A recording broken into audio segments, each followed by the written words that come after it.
یہ نہیں کہ میں بس بولتی رہوں، نہیں حساب ہوگا. کان جو چیز چاہے سنوں، نہیں حساب ہوگا. یہ نعمتیں تھوڑا اپنے رکھ رکھاؤ سے تو اترا لوں، نہیں حساب ہوگا. وقت مٹھیل کے گزار دوں، نہیں حساب دینا ہوگا. احساس ذمہ داری آ جائے گی.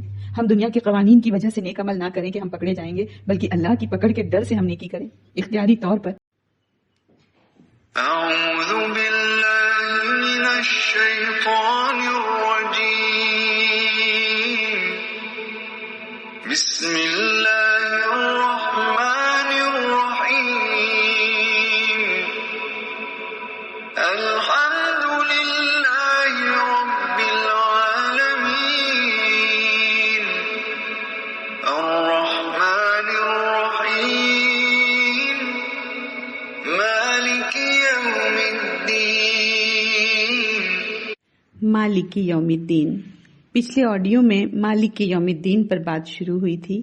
مالک کا ترجمہ ہماری زبان میں کئی لفظوں کو لا کر سمجھنا ہوگا. جیسے الحمد میں کئی لفظوں کے معنی شامل ہیں، ویسے ہی اللہ کے لیے مالک کہنے پر کئی معنی شامل ہیں. لیکن پھر بھی مالک کے اندر جو مفہوم ہے وہ ہماری زبان کے کسی ایک الفاظ میں لانا مشکل ہے. ہم مالک جو بولتے ہیں کسی کو کہ فلاں میرا مالک ہے، میرا باس ہے، یا حاکم اور قاضی کے سینس میں مالک بولتے ہیں، یا بادشاہ کے ہی سینس میں بولتے ہیں، تو بھی اس میں وہ معنی نہیں آتا جو اللہ کے لیے مالک بولنے پر آتا ہے. نبی اکرم صلی اللہ علیہ وسلم نے مالک یوم الدین بھی پڑھا اور ملک یوم الدین بھی پڑھا ہے. مالک اور ملک، مالک یوم الدین یا ملک یوم الدین. اردو میں مالک اور ملک میں فرق ہے. کسی چیز کی ملکیت والا مالک ہوتا ہے اور ملک مانا بادشاہ. تو دو معنی ہیں، جزا کے دن کا مالک اور جزا کے دن کا بادشاہ. محققین کا تو کہنا ہے کہ اللہ کے علاوہ کسی کو مالک کہنا یا پکارنا جائز نہیں، کیونکہ عربی میں مالک لفظ میں مکمل اختیار، مکمل اقتدار، مکمل قبضہ، مکمل پاور کی میننگ پیوست ہے. مالک میں ملک، ملک میں مالک کی میننگ پیوست ہے. مسلم کی ایک حدیث ہے، لا مالک الا اللہ، اللہ کے سوا کوئی بھی مالک نہیں. دنیا کے مالک، قاضی یا حاکم چاہے کتنا بھی وسیع اختیار رکھتے ہوں، بہرحال ان کے اختیارات محدود ہیں. یعنی دنیا میں جس کے لیے مالک کا لفظ بولا جاتا ہے وہ سب نقلی طور پر مالک ہوتے ہیں. اور دیکھیں، اگر ہم کسی چیز کے مالک ہوتے ہیں، جیسے گاڑی کو لے لیں کہ ہم اس گاڑی کے مالک ہیں، تو ہم یہ نہیں کہہ سکتے کہ ہم اس گاڑی کے بادشاہ ہیں. بادشاہت کا استعمال چھوٹی چیزوں کے لیے نہیں ہوتا. بادشاہت کا لفظ جزیرہ ہے، ملک ہے، شہر یا کوئی بڑی جگہ ہو اس کے لیے استعمال ہوتا ہے. چھوٹی چیز کے لیے ملکیت یعنی مالک کہتے ہیں، اور ملک یعنی بادشاہ بڑی چیز کے لیے. مالک اور ملک دونوں کے اختیارات میں الگ الگ طور پر تھوڑی کمی ہے. ہماری زبان کے استعمال میں مالک اور ملک کا کوئی ایک لفظ نہیں ہے. اللہ تعالیٰ کے لیے مالک میں ملک کا بھی، ملک میں مالک کا بھی معنی ہے، اور وہ ٹرو سینس میں ہے. اردو میں مالک اور ملک جب ملائیں گے دونوں کو الگ الگ، تب جا کر کے وہ ایک دوسرے کی کمی کو دور کریں گے. مالک میں کمی یہ ہے کہ اس کی ملکیت تھوڑی ہے، وہ چھوٹی چھوٹی چیزوں پر دھیان دے سکتا ہے، لیکن اس کا بڑی بڑی چیزوں پر کوئی کنٹرول، کوئی اختیار نہیں ہوتا. اور بادشاہ یعنی ملک، مثال کے طور پر کسی ملک کا بادشاہ ہے، وہ بادشاہ تو ہے لیکن ہر بات، ہر معاملہ، ہر عمل اس میں بادشاہ عمل دخل نہیں کر سکتا. اس کا اوپر سے ایک کنٹرول ہے، لیکن چھوٹی چھوٹی باتوں پر وہ دھیان نہیں دے سکتا. تو مالک چھوٹی چھوٹی چیزوں پر اس کی ملکیت ہوتی ہے، اور ملک بڑی چیزوں پر اس کی بادشاہت ہوتی ہے. قیامت کے دن تو بڑے بڑے مسائل ہوں گے. پہاڑ پھٹ رہے ہیں، سمندر تہس نہس، سورج چاند ٹکرا رہے ہیں، زمین دھس رہی ہے، ستارے آسمانوں سے گر رہے ہیں. یہ سب قیامت کے دن ہوگا. یہ ساری بڑی بڑی چیزیں ہیں جو ہو رہی ہیں. بڑی بڑی چیزوں کے لیے بادشاہت چاہیے، اور ساتھ ہی ساتھ قیامت کے دن بہت چھوٹے چھوٹے کام بھی ہو رہے ہیں. وَمَن يَعْمَلْ مِثْقَالَ ذَرَّةٍ، ذرہ برابر پر گنتی کی جا رہی ہے. بادشاہ کے لیے ذرہ گننا ممکن تو نہیں ہوتا. ذرے کے لیے بادشاہت نہیں، ملکیت چاہیے. مالک اور ملک دونوں معنی استعمال کر کے بڑے بڑے حادثوں کے بارے میں بھی اللہ تعالیٰ نے اپنی بادشاہت ظاہر کر دی، اور چھوٹے سے چھوٹے ایونٹ کے لیے بھی اپنی ملکیت ظاہر کر دی مالک کہہ کر. پھر آگے ہے یوم الدین. یوم مطلب دن. دین کے ڈفرینٹ معنی قرآن میں آئے ہیں. دین کا مطلب مذہب بھی ہے، دین کا مطلب شریعت بھی ہے، دین کا مطلب عبادت بندگی بھی ہے، اور دین کا مطلب بدلہ اور جزا بھی ہے. قرآن میں جہاں جہاں بھی الدین کا مضاف یوم ہوگا وہاں پر دین سے مراد بدلہ اور جزا ہی ہوگا. یوم الدین مطلب بدلے کے دن کا مالک. بدلے کے دن کا مالک اللہ ہے. یوں تو بدلے کے دن سے پہلے بھی دنیا کی ہر چیز کا اصلی مالک اللہ ہی ہے، لیکن خاص طور سے بدلے کے دن کا مالک کہہ کر یہ بتایا کہ دنیا میں اللہ تعالیٰ نے ہی انسانوں کو بہت سی چیزوں کا مالک بنایا ہوا تھا. یہ بھلے سے نقلی اور ٹیمپریری ملکیت ہے، لیکن پھر بھی ہے تو کچھ نہ کچھ ملکیت. ظاہری طور پر تو دکھ رہی ہے لوگوں کو ان کی ملکیت، لیکن جب قیامت آئے گی تو یہ نقلی اور ٹیمپریری ملکیت بھی ختم ہو جائے گی. اس وقت ظاہری ملکیت بھی صرف اللہ ہی کی ہوگی. یعنی اس دن اللہ کی بادشاہی کا ظہور کامل طور پر اس طرح ہوگا کہ وہ تمام عارضی اور فانی مملکتیں، بادشاہتیں، حکومتیں ختم ہو چکی ہوں گی جو دنیا میں موجود تھیں، جن کی وجہ سے عقلوں کو دھوکا لگتا تھا. الملک یومئذ للہ، اس روز بادشاہی اللہ کی ہی ہوگی. یعنی اس روز بادشاہی الرحمن الرحیم کی ہوگی. جن لوگوں پر دنیا میں ظلم ہوا تھا، جو دنیا میں مظلوم تھے، ان کو بھرپور حق ملے اور ظالم کی پکڑ ہو. یہ بھی تو رحم ہی کا تقاضا ہے.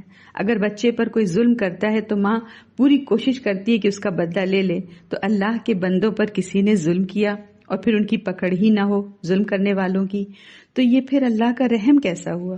تو اللہ کے رحم کا تقاضا ہے کہ ایک دن آئے جس میں ان لوگوں کو سزا ملے جس نے اللہ کے بندوں کو ستایا تھا، ناحق ان کو تکالیف میں مبتلا کیا تھا، ظلم اور ستم کے پہاڑ توڑے تھے. ظالم کی پکڑ ہو، اس سے پوچھو کہ اس نے ظلم کیوں کیا تھا. آخرت کا آنا آخر کیوں اتنا ضروری ہے؟ دیکھیں، دنیا میں کچھ فطری قوانین ہیں، طبعی قوانین ہیں جو کہ نافذ ہیں. مثال کے طور پر چاقو سے کاٹیں ہم اپنے کو تو تکلیف ہوگی، اذیت ہوگی. ہو سکتا ہے اتنا زیادہ کٹ لگا دیا کہ آنکھوں سے نظر آئے اور زخم بن جائے، یہ بھی تکلیف ہے. اسی طرح کوئی تانا دے تو تکلیف تو اس نے بھی پہنچائی، زخم تو اس نے بھی لگایا، لیکن نظر تو نہیں آتا دنیا میں. ہو سکتا ہے چاقو والا زخم بھر جائے لیکن تانا اور ٹونٹ والا زخم نہ بھرے. کہاوت ہے نا، تلوار کا گھاؤ بھر جاتا ہے، زبان کا گھاؤ نہیں بھرتا. تو یہ جو تانے کی اذیت پہنچی اس کا ازالہ کون کرے گا؟ تو پتہ چلا دنیا میں اخلاقی قوانین آپریٹو نہیں ہیں، یہاں اخلاقی قوانین نہیں چلتے. ہو سکتا ہے پرخلوص بات کے نتیجے میں پرخلوص جواب نہ ملے، ایمانداری کے جواب میں ضروری نہیں فائدہ دکھے. ہو سکتا ہے بے ایمانی سے تجارت کرنے والا امیر ہو جائے، ملاوٹ کرنے والا بہت منافع کما رہا ہو، جھوٹ بولنے والے سے لوگ خوش رہیں اور سچ بولنے والے سے ناراض ہو جائیں. تو پتہ چلا کہ یہاں ضروری نہیں کہ اچھائی کا بدلہ اچھائی کی شکل میں نکلے اور برائی کا بدلہ ضروری نہیں کہ برائی کی شکل میں نکلے. ان سب باتوں سے پھر ہمیں سمجھ آتی ہے کہ اس دنیا میں تو پھر انصاف نہیں ہے. لیکن جب ہم اللہ تعالیٰ کی شان پر غور کرتے ہیں تو محسوس ہوتا ہے کہ اللہ کی شان کے خلاف ہے کہ بے انصافی سے کام لے. انصاف تو ہونا چاہیے. تو خود ہماری عقل اس بات کا تقاضا کرتی ہے کہ ایک وقت آئے جب انصاف کے ساتھ فیصلے ہوں، اچھائی کا نتیجہ اچھا نکلے اور برائی کا نتیجہ برا نکلے.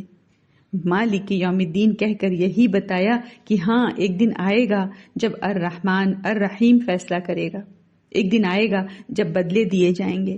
تو ہمارا نقطہ نظر کلیئر کر دیا کہ دنیا دارالجزا نہیں ہے، یہ بدلہ ملنے کی جگہ نہیں ہے، یہ دراصل دارالامتحان ہے.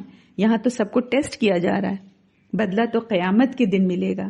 اللہ بدلہ دے گا، رحمان اور رحیم بدلہ دے گا. اللہ مالک ہے. اللہ اس دن فائنل جج ہوگا سپریم کورٹ کا. اس سپریم کورٹ کا جج اللہ ہے جہاں پوری دنیا کے مقدمات پہنچ رہے ہیں. سنوائی کی ڈیٹ کب ہے؟ دنیا کی لاسٹ ڈیٹ کے بعد.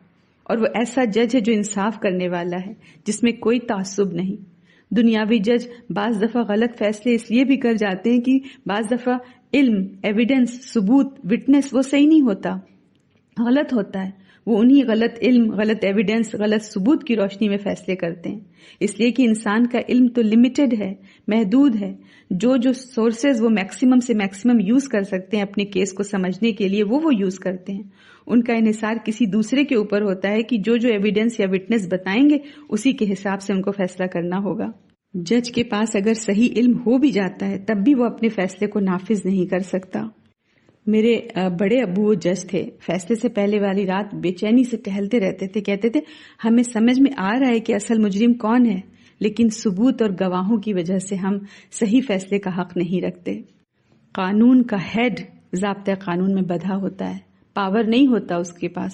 کوئی اور زیادہ پاور اور اقتدار والا اس فیصلے کو امپلیمنٹ کرنے سے روک دیتا ہے. تو اگر ہم اپنے مقدمے کا فیصلہ کروانا چاہیں گے تو ہم چاہیں گے نا کہ جج متعصب نہ ہو، پریجوڈس نہ ہو، اس کے پاس مکمل علم ہو اور ساتھ ہی ساتھ وہ اپنے فیصلے کو نافذ کرنے کی بھی طاقت رکھتا ہو، اپنے فیصلے کو امپلیمنٹ بھی کر سکتا ہو، علیم ہو، قدیر ہو، تو یہ تو اللہ ہے، صرف اللہ علیم اور قدیر ہے.